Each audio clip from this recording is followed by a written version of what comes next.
Hello friends, welcome back to kirthustars. இன்றைக்கி நம்ம பார்க்க போகிற பதிவும் ஒரு சாரீ ஆர்கனைசேஷன் வீடியோ தான் ஃப்ரெண்ட்ஸ். பொதுவாக அந்த ஹெவி ஒர்க் இருக்கக்கூடிய அந்த சாரியை வந்து நம்ம சாதாரணமாக மடித்து வைக்கிறதுங்கிறதே ரொம்ப கஷ்டமாக இருக்கும். நம்ம இந்த கார்னரை பிடிச்சி மடிக்கும்போது அது உள்ளே இருக்கக்கூடிய அந்த கிளாத் வந்து விலகி விலகி வந்துக்கிட்டே இருக்கும். ஸோ நல்ல ட்ரெயின் ஆனவங்க கூட இந்த சாரியை மடித்து வைக்கிறதுங்கிறது ரொம்ப கஷ்டமாக இருக்கும். அதுவும் பிகினர்ஸாக இருக்கவங்களுக்கு சொல்லவே வேணாம். இந்த மாதிரி ஹெவி ஒர்க்காக இருக்கக்கூடிய சாரீஸை மடிக்கிறதுங்கிறது ரொம்ப கஷ்டமாக இருக்கும். ஸோ அதை எப்படி இன்றைக்கி ஈஸியாக நம்ம ஃபோல்ட் பண்ணி வைக்கலாம் அப்படிங்கிறதான் ஃப்ரெண்ட்ஸ் இன்றைக்கி இந்த பதிவில் பார்க்க போகிறோம். நான் ஆல்ரெடி வந்து நார்மலாக இருக்கக்கூடிய சாரியை எப்படி நம்ம கலையாமல் மடித்து வைக்கலாம் அப்படிங்கிறதுக்கான வீடியோவும் வந்து போட்டிருக்கேன். ஸோ பார்க்காதவங்களுக்கு லிங்க் வந்து டிஸ்கிரிப்ஷன் பாக்ஸில் கொடுக்குறேன், வேணுங்களும் செக் பண்ணி பார்த்துக்கோங்க ஃப்ரெண்ட்ஸு. ஸோ ஃப்ரெண்ட்ஸ், இந்த மாதிரி ஹெவி ஒர்க் சாரீலாம் வந்து நம்ம என்ன ஒரு பிரச்சனை வரும்னு பார்த்தீங்கன்னா, நம்ம இந்த கார்னரை பிடிச்சி மடிக்கும்போது ஒரு கார்னர் எடுத்து நம்ம உள்ளே வச்சு மடிப்போம். ஆனால் அந்த இடையில் இருக்கக்கூடிய கிளாத் வந்து விலகி விலகி கீழே போயிடும். அது ஏன்னா கீழே பார்டர் வந்து ஹெவி வெயிட்டாக இருக்கனால அது சரியாக நிற்காது, விலகி போயிடும். ஸோ அதனால் இன்றைக்கி நம்ம அதை ஈஸியாக மடிக்கிறதுக்காக என்ன யூஸ் பண்ண போகிறோம் அப்படின்னு பார்த்தீங்கன்னா, சாதாரணமாக நம்ம துணி காய போடுறதுக்காக பயன்படுத்தக்கூடிய கிளிப்பு தான் ஃப்ரெண்ட்ஸ். ஸோ இதை வச்சு தான் நம்ம ஈஸியாக வந்து மடித்து எடுக்க போகிறோம். ஸோ அந்த மாதிரி இடையிலலாம் துணி வந்து விலகி போகாமல் நம்ம நீட்டாக அந்த ஹெவி வெயிட்டாக இருக்கக்கூடிய சாரியும் வந்து நம்ம மடித்து எடுத்துக்க முடியும். ஸோ அதை எப்படி மடிக்கிறது அப்படிங்கிறத இப்போ பார்க்கலாம். ஸோ இப்போ சாரியை மடிக்க ஆரம்பிக்கலாம். பொதுவாக நான் சொன்ன மாதிரி இந்த ஹெவி ஒர்க் சாரீ பார்டரில் பார்த்தீங்கன்னா ஒரு சைடு வந்து நல்லா ஹெவியாக இருக்கும், ஒரு சைடில் பார்த்தீங்கன்னா உங்களுக்கு ரொம்ப லைட் வெயிட்டாக இருக்கனால நம்மளுக்கு மடிக்கும் போது அது அடிக்கடி உருவி வெளியே வந்துக்கிட்டே இருக்கும் ஃப்ரெண்ட்ஸ். அதுக்காக தான் நம்ம இன்றைக்கி என்ன செய்யணும் பார்த்தீங்கன்னா, கிளிப் யூஸ் பண்ணி நம்ம மடிக்க போகிறோம். இது இந்த சாரீக்கு மட்டும் இல்லை, நம்ம சாதாரணமாக மடிக்கக்கூடிய சாரீ, ஒருவேளை பிகினர்ஸாக இருக்கீங்க, புதுசாக இப்போ தான் சாரீ மடித்து பழகுறீங்க அப்படின்னா அவங்க கூட இப்படி கிளிப்பை யூஸ் பண்ணி நம்ம மடிக்கலாம். ஸோ இப்போது ஒரு சைடில் பார்த்தீங்கன்னா எந்த பார்டருமே இல்லாமல் இருக்கும் இல்லைங்களா. ஸோ அதை வந்து நம்ம கிளிப்பை வச்சு குத்தும்போது டைட்டாக நின்றுக்கும். ஸோ அப்போது அந்த ரெண்டு கார்னரையுமே நம்ம இப்போ கிளிப்பை வச்சு பின் பண்ணிக்கலாம். ஸோ இப்படி நீங்கள் வச்சுக்கும்போது பார்த்தீங்கன்னா மடிக்கிறதுக்கு ஈஸியாக இருக்கும். இந்த லைட்டாக இருக்கக்கூடிய துணி வந்து கழண்டு வராமல் இருக்கும். அடுத்து இப்போது நம்மளுக்கு எந்த இடத்துல உங்களுக்கு கிளிப்பு தேவையோ மறுபடியும் அந்த இடத்துல நீங்கள் வந்து திரும்பவும் கிளிப்பை போட்டுக்கலாம். ஏன்னா ஹெவி வெயிட் சாரியில் சென்டரில் தான் உங்களுக்கு பார்த்தீங்கன்னா அதிகமாக அந்த லைட்டாக இருக்கக்கூடிய பக்கம் வந்து கீழே இழுத்துக்கிட்டு வரும். அதனால் மறுபடியும் பாதியில் இன்னொரு கிளிப்பு நம்ம வந்து போட்டுக்கலாம். ஸோ இதே மாதிரி நம்மளுக்கு தேவைப்பட்ட இடத்துல நீங்கள் கிளிப்பை போட்டு மடித்து பாருங்கள். உங்களுக்கு ஹெவி வெயிட்டாக இருக்கக்கூடிய சாரியாக இருந்தாலுமே நம்ம ஈஸியாக மடித்து எடுத்துக்கலாம் ஃப்ரெண்ட்ஸை. இப்போ நான் வந்து ஒரு 2 கிளிப்பு மட்டும் தான் யூஸ் பண்ணியிருக்கேன். அடுத்து திரும்பவும் 4ஆக மடிக்கும்போது அந்த ஆப்போசிட் சைடு இருக்கக்கூடிய கார்னரை கொண்டு வந்து திரும்ப இந்த கிளிப்பை எடுத்துட்டு நம்ம இதுலேயே வந்து திரும்பவும் கிளிப் பண்ணிடலாம். ஸோ உங்களுக்கு வந்து இது கழண்டு வராமல் இருக்கும்.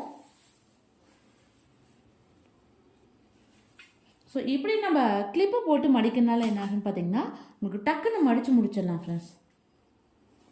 ஸோ பாருங்கள், இது வந்து இந்த கார்னரில் கிரிப்பாக பிடிச்சிருக்கு, உங்களுக்கு எதுவுமே கீழே வந்து உருவிட்டு வராமல் இருக்கும். ஸோ அதுக்காக நம்ம கிளிப்பை வந்து பயன்படுத்துகிறோம். ஸோ இப்போ 4ஆக மடிக்கும் போதும் பார்த்தீங்கன்னா இந்த சென்டரில் இந்த இடத்துல வந்து துணி வந்து இழுத்துக்கிட்டு வரும். ஸோ அதனால் இதுக்கு இடையிலையும் ஒரு கிளிப்பை வந்து நீங்கள் போட்டுக்கோங்க. ஸோ இப்போ உங்களுக்கு கரெக்டாக இருக்கும்.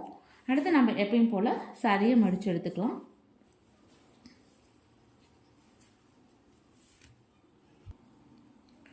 ஸோ ஃப்ரெண்ட்ஸ், இப்படி கிளிப்பை போட்டு நீங்கள் மடிக்கிறதுனால உங்களுக்கு துணியை வந்து கீழே வந்து இழுத்துட்டு வராமல் இருக்கும். எவ்வளோ ஹெவி வெயிட்டாக இருக்கக்கூடிய சாரியாக இருந்தாலும் நமக்கு ஒரு சட்டுன்னு ஒரு 2 நிமிஷத்துலேயே நம்ம வந்து ஈஸியாக மடித்து முடிச்சிடலாம். அவ்வளோதான் ஃப்ரெண்ட்ஸ்.